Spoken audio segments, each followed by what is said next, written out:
Sometimes tension is the right approach. Say, tension is a bad thing, isn't it, Shane? And yes, if we're holding ourselves like this all the time, yes, tension is the wrong thing. But tension also means for things to be tight or taut or be kind of pulled into two different directions. And in that way, tension can be a really important tool for interpreting the world around us. I think tension is really important. And one of the reasons I think tension is really important is because I play guitar. This is my guitar, and it has a lot of tension on the guitar. Each one of these strings on here is at the very perfect tension that it needs to be to play a specific note.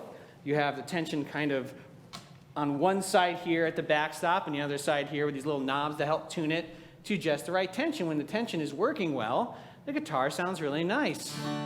He leadeth me, oh blessed thought. Right? Okay, there you go. I'm not going to sing the whole song for you again. But you get the point. It's beautiful. Yay. Now listen. If I mess up the tension on just one string, we get a very different, all the musicians are already cringing. We're doing it, Jody. You can't stop me now. How I got to find the note now. How am I going to find the note? Where's D? He leadeth me, oh blessed thought. Oh, why are you cringing? Because it's in the wrong tension. It's important to be held in the right tension. And it's okay to be being pulled in two different directions, maybe getting pulled this way and getting pulled that way, as long as we are holding ourselves in the right tension. I bring that up this morning because we are about to enter a new sermon series in the book of Joshua that we're calling Forward, moving forward together by remembering God's promises. And in the book of Joshua, we see two major themes that are held in perfect tension. One major theme is God telling his people to go. The book of Joshua is a telling of the people of Israel finally going into the land and taking the land that God had promised them after wandering the desert with Moses for 40 years. And over and again, God tells them to go, go, go. But at the same time, there's a second message in the book of Joshua. As much as God is telling the people to go, he's also telling them to remember. Remember who I am as your God. Remember who you are as these people. Remember what God has done so you could trust him going forward. Remember being held in perfect tension, being pulled one way and the other at the same time in such a way as if that we are holding that in the right tension, like the Israelites did many times throughout the book, then we will sing God's song of the gospel in our lives and in our church. The churches are not always good at holding both these things in tension. You know, we were just talking about rooted to grow and vision, strategic vision processes that churches go through at times. I'm sure we all know of a church who embarked on some kind of vision process and didn't really go anywhere or ended up causing a disaster in the church because it didn't follow those principles. Churches sometimes forget to kind of do both those things. Sometimes they're so focused on going, it transforms the church in a way it didn't need to be transformed. And within a couple years, usually years of chaos, people who used to go to the church and who built the church to be what it is are gone. They're somewhere else now, and it's something new that is occurring here. It's terrible. It causes church splits. It's hard to go through those things when you're only thinking about going forward, even if you meant to go forward with good intentions. But sometimes when churches approach us, they are only focusing on the remember. They remember some sweet time in the church's history or some other area, and I just want to be back there again. And all they do is remember and forget the mission that God has for the church, to continue to develop and grow forward and go. And so it's just remembering, and the church ends up fading out over time, and eventually it disappears. And so over the next couple months, we're going to look through the book of Joshua and see how to hold these things in perfect tension. This going that God has called each and every one of us to do individually as well as the church, but also to remember who God is and who he has called us to be here at Pine Grove Church. To remember what he's done in your personal history or the church's history that we need to remember if we're going to be a people who are faithful. This morning, I want to give you kind of an overview of the book that with the time that we have. I want to go over those two themes as well, that going and that remembering. And when we kind of see these two, we're going to see how holding them in perfect tension allows us to be the people of God that he has called us to be. To take hold of the promises that he has made to us. So before I actually start reading anything in Joshua, let's figure out and remember and recall where Joshua is in kind of the broad storyline here. Let's start way back when God calls Abraham to himself. And God says to Abraham, Abraham, not only are you going to have a descendants that are going to number more than the stars in the sky, but you are going to be a blessing. You're going to be a blessing. Your descendants are going to be a blessing to the entire world. And God reaches down and kind of plucks Abraham to start his redemptive plan for the world.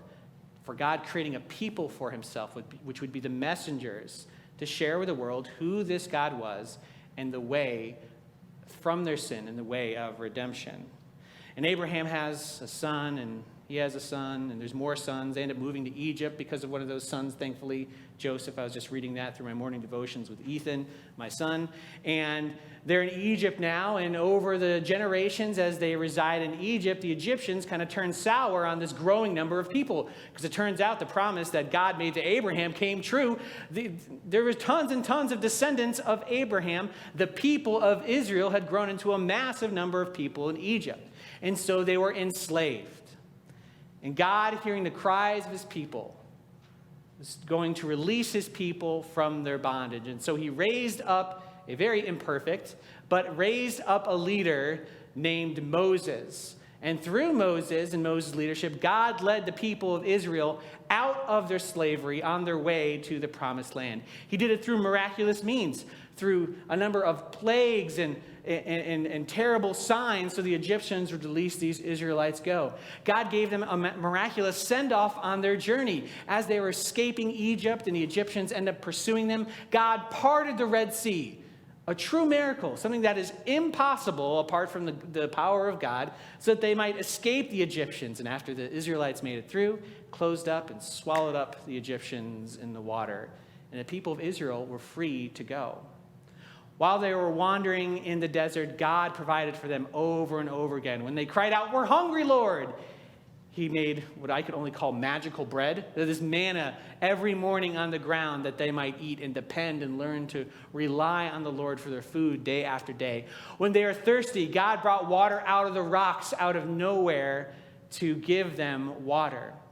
And through Moses, God gave these people in the wilderness the law, the 10 Commandments and the rest of the law, a way that the people of God might become more like the image of God that he created them to be, that sin had tarnished, and also a way for the people of God to relate to him properly, so that they would not be like the rest of the world around them, but they would be God's people, worshiping and relating to him properly, and being assigned to all the nations around them.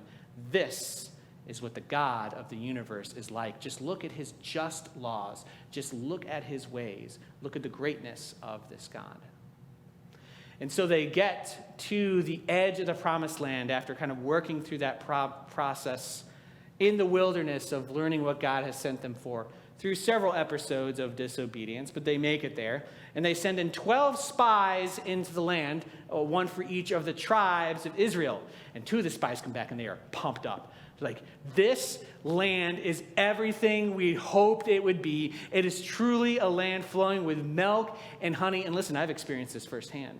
I visited Israel, and I was down in more of the desert regions. And when I went up to the hill country where Jerusalem is, or the plains of the Shephelah that kind of lead to the sea, it is beautiful when you're coming out of the desert. It's you feel like you've taken some kind of drug or something. You're just elated to be out of the desert.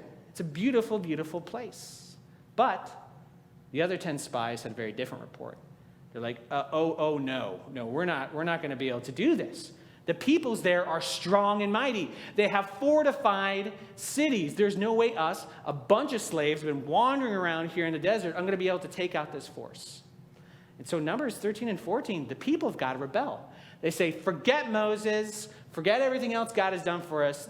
We have been let out here now to die. We might as well die as slaves to the Egyptians rather than dying by the sword trying to take this land. We're finding another leader, and we're going back to Egypt. We will not enter the land. So God, what I believe is judgment, gives them what they want. And says, all right, you will not enter the land. Your children will, though. And so God tells Israel they must wander this wilderness for 40 years, allow a generation to pass, so that their children and the youngest of them will enter the land, but this generation will pass. And during those 40 years, God is going to teach them how to trust him, because every day they are eating that manna. They are relying on him for water, for sustenance. They are following the law. They are offering the sacrifices in the tent in accordance with the law. And during those 40 years, they are learning to trust God each and every day. If you want more on that, we did a series called Wandering the Wilderness. I believe it was last April, maybe into May a little bit. It was after Easter. That kind of talked about this wilderness time that God sometimes leads us through, but that it is a blessing, a time of training and preparation for what he has for us for the future. Anyway, back to the story. So the 40 years have passed. The people of Israel have been trained in how they should be following God. And then we see this in chapter 1, verse 1. After the death of Moses, the servant of the Lord said to Joshua, the son of Nun, Moses' assistant, Moses, my servant, is dead. Now, therefore, arise and go over this Jordan, you and all this people, into the land that I am giving them, to the people of Israel. Every place that the sole of your foot will tread upon, I have given to you, just as I promised to Moses. And so now, the people of Israel are ready into a new chapter. They have been prepared by God to trust him to enter the land. The generation has passed on like God said it would. Moses and the rest of that leadership have died. And now they are going to enter this promised place. And now they're going. And they're going to have to go God's way. Verse 4. From the wilderness and this Lebanon as far as the great river, the river of Euphrates, all the land of the Hittites to the great sea toward the going down of the sun shall be your territory. No man shall be able to stand before you all the days of your life. Just as I was with Moses, so I will be with you. I will not leave you or forsake you. Be strong and courageous, for you shall cause this people to inherit the land that I swore to their fathers to give to them. And we begin this theme of go. God is telling them to go into this land, go into this problem, go God's way, obey him, and do it the way that the Israelites could not go before. But he continually tells them to go. He tells them to go and cross the Jordan River, which Jordan is not much of a river. I actually went and saw several spots of the Jordan.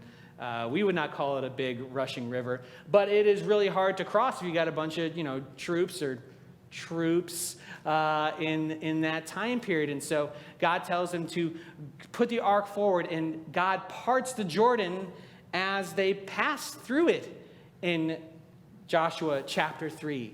And he shows them, I am going to lead you the way through here. Go, trust me. Go into this land I have promised you. And just like God had parted the sea for Moses and the Israelites to escape, he has parted the Jordan in the same exact way to show them they can go forward and take on the promises of God that he has promised them. He is trustworthy.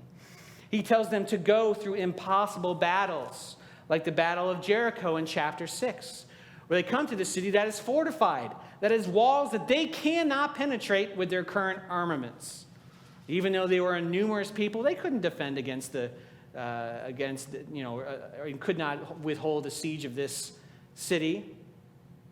And yet God finds a way for them to take the city. He tells them to go even in the face of impossible odds, and continues that trend throughout the book with the various enemies that Israel faces throughout the rest of this book of Joshua. Go is the central message of this book. God wants his people to go and grow and develop and follow him where he would lead them. But listen, going is not always so easy. And before we start cheering on Joshua and say, we're going to be just like Joshua, we want to remember why it took them 40 years to enter this land.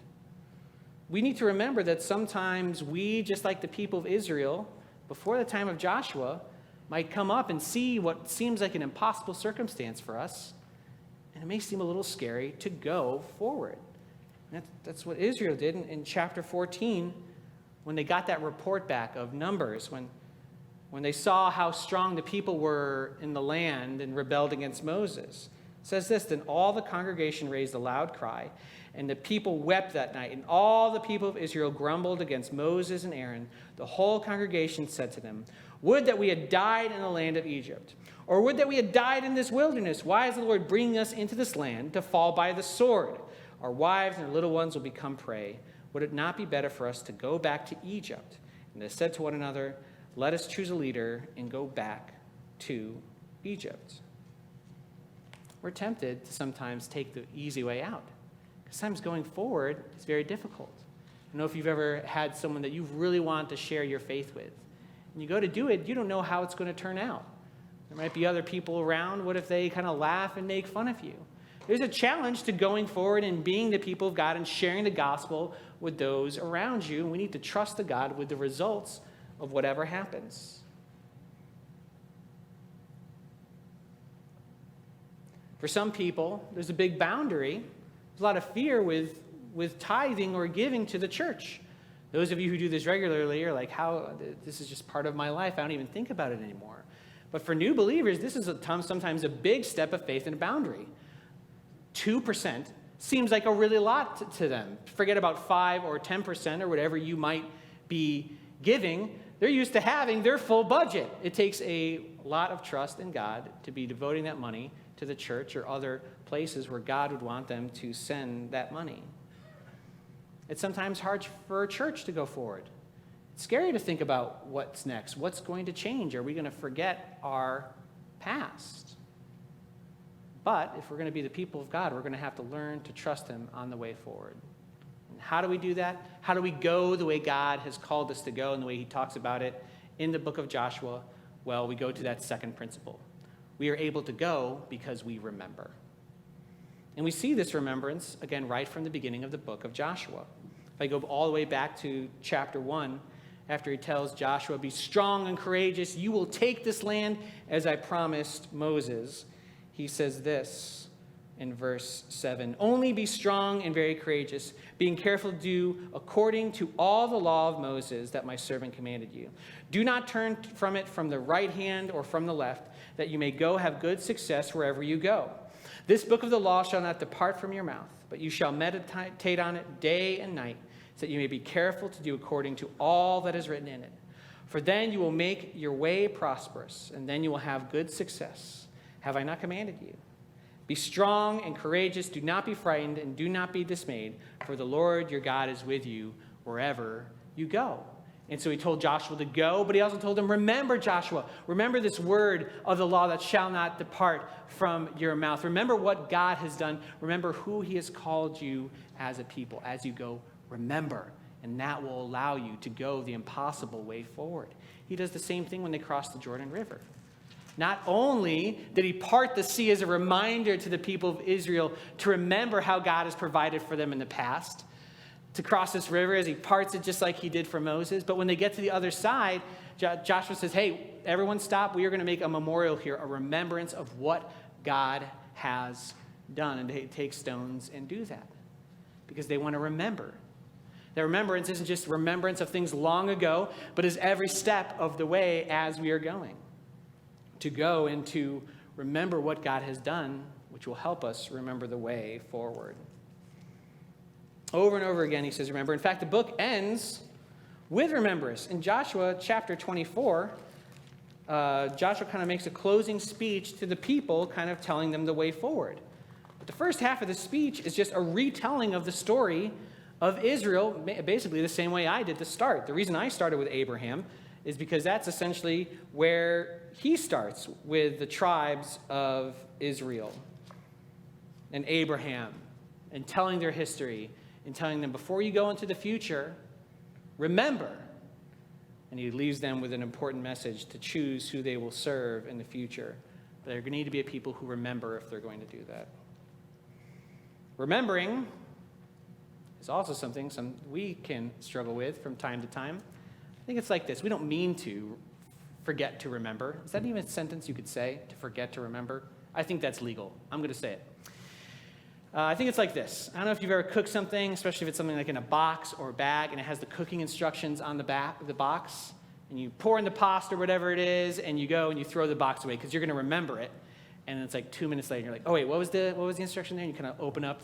You're not going to take it out of the trash because you can remember what the instructions are. You just need to look at it again. Okay, trash is closed. And you go back to doing what you're doing. You're like, oh, wait, what was that again? You go back to the trash again. And like, we're not good at sometimes remembering and realizing we have to continue to remember what we need to remember.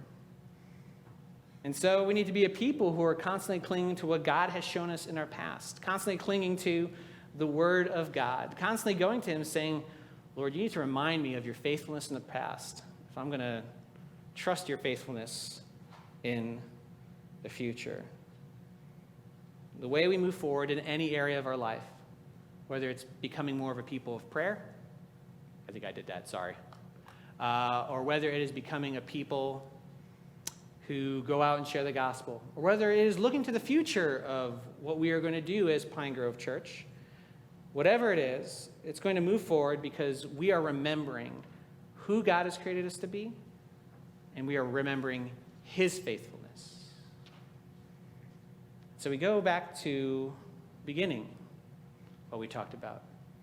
We are going to have to be a people who learn to hold going and remembering in perfect tension, to be pulled forward to where God would have us go as His people, both individually and as a church, but also be pulled back and remembering where He has brought us forward in the past.